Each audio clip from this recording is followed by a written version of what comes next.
सुनी कि मुझे टचिंग हुई, कहीं ना कहीं मैं उनसे अपने आप को बहुत रिलेट करती हूँ।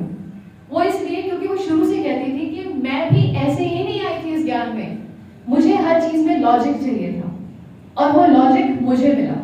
क्योंकि जब मैंने ये चीजें समझनी शुरू की, अच्छा बड़ी इंटरेस्टिंग चीज, मैं जब भी इस भवन में आती और जब भी मैं सेंटर में बाबा के रूम में जाती, तब तो मैं बड़ी खुश रहती कि आहा बड़ा अच्छा लग रहा है, मैं बहुत ही काम डाउन हूँ, बड़ी पीसफुल हूँ।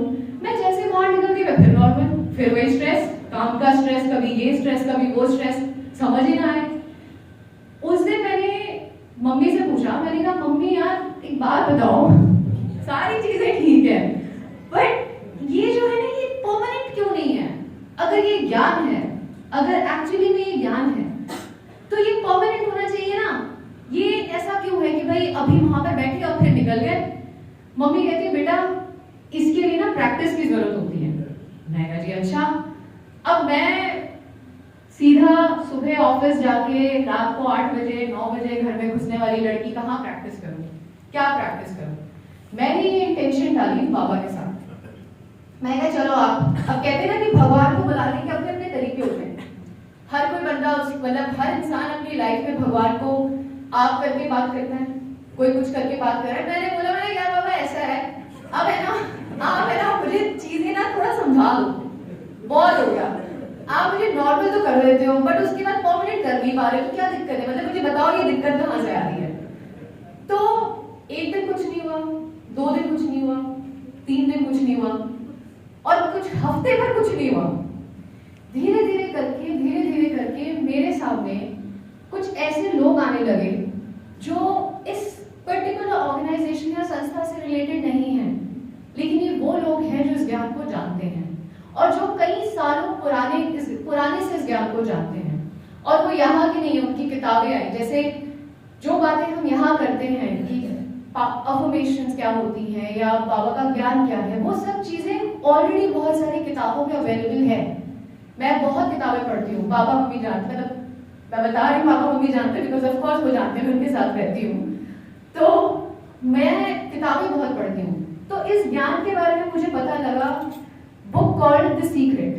सबसे पहले मैंने वहां पे देखा कि what exactly this is all about, कि आपकी सोच, आपके थॉट्स आपकी लाइफ कैसे क्रिएट करते हैं, क्या करते हैं, आपका सबकॉन्शियस माइंड, कॉन्शियस माइंड किस तरीके से आपके बिलीफ सिस्टम को चेंज कर सकता है और एक वो लाइफ दे सकता है जो आप चाहते हैं। नेविल गॉडर्ड, फ्रेडरिक डॉडसन, बहुत सारे ऐसे लोग हैं जो इस ज्ञान के बारे में बात करते हैं पर अपनी लैंग्वेज में बात करते हैं। और मेरे जैसे लोगों के लिए वो लॉजिकल, वो साइंस समझना बहुत जरूरी है, क्योंकि किसी भी चीज पे आंखें बंद करके भरोसा करना मेरे लिए नहीं है। तो मेरे लिए it was very important to know कि इसके पीछे साइंस क्या है। उस साइंस को समझने के लिए मैंने बहुत किताबें पढ़ी, मैंने जेन्युइनली इतनी रिसर्च की कि उस एक रिसर्च में ये निकल के आया कि ह्यूमन ब्रेन, जो इंसान का दिमाग होता है, वो 70% नेगेटिवली बायस्ड होता है। नेगेटिवली बायस्ड होने का मतलब ये है कि आपका माइंड, कोई सिचुएशन आएगी ना तो सबसे पहले नेगेटिव ही सोचोगे, और ये सच्चाई है। 70% बायस होने का मतलब ये हुआ, और इसमें हमारी गलती नहीं है, मतलब आप लोग यहाँ बैठे हैं, मैं यहाँ हूँ, हमारी किसी की गलती नहीं है। ये है बात एवोल्यूशन की।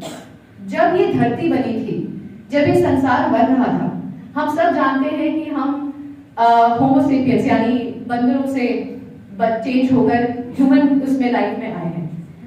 कहते हैं कि जब वो सर्वाइवल करते थे उस टाइम के लिए वो बहुत डरे रहते थे, चाहे वो खाने के लिए हो, चाहे वो पीने के लिए हो, चाहे वो कपड़ों के लिए हो, उन्हें हमेशा डर लगा रहता था और एक सर्वाइवल के लिए लड़ाई करते थे।